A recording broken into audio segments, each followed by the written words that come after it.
These two juvenile bottlenose dolphins, Tom and Misha, were born in the Mediterranean 12 years ago. Their natural range in the wild is 1,000 kilometers. Here, it's less than 20 meters square. Captured 4 years ago, their new home is a crumbling pool in Hisaranu, the Turkish resort of Fethiye, a favoured destination for British tourists. They were brought here in the back of a fruit and veg van after a 4.5-hour journey. On arrival, local people from the surrounding bars were actually brought in to assist the dolphins being brought out of the truck and then just literally dumped into the pool. The Dolphin Angels, led by Londoner Nicola Chapman, has organised protests, marches and called for a boycott of the park by locals and tourists.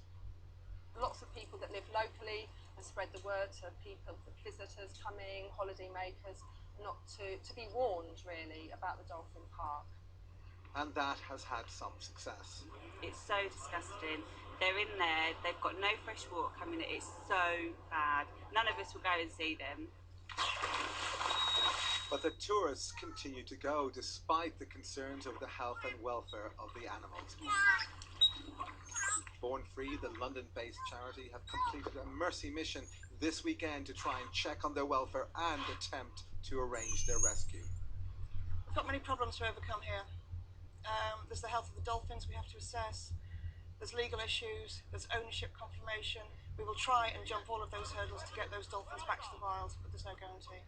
After a great deal of negotiations, the expert veterinary team were allowed access to just one of the dolphins, and they now fear the worst. I think even the medium-term prospects for these animals are very poor. The quality of the food is not good enough for an animal in captivity.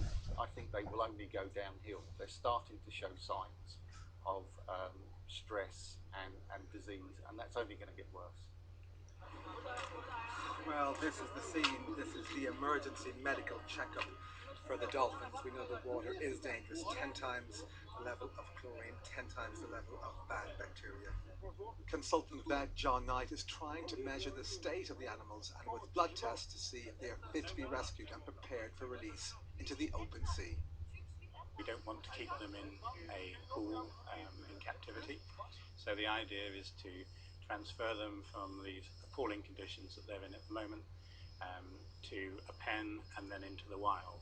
But in order for them to do that, we need to know that they're going to be fit enough. Initial indications are that the animals are stable but declining. Born Free and Dolphin Angels are trying to negotiate the transfer of the animals into their care, but the park owners are demanding £360,000 in compensation.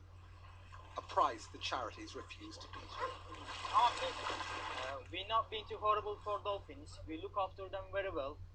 And trainer who is working here, all staff, peoples, managers, boss, they all want the best things and look after very well the dolphins. The owners have been told by the health authorities here that the pool is unfit for human use. But they didn't tell Rhys Sheed from Erith in Kent yesterday, who today is planning to go for a health checkup. Yeah, sure, I didn't realise that. Good for a bit of a dampener on the holiday, really. And the enclosure there is in. I mean, my swimming pool back at the hotel was probably bigger than that. It just didn't seem right. As long as Tom and Misha remain here and at risk, the fight will continue to return them home to their natural habitat.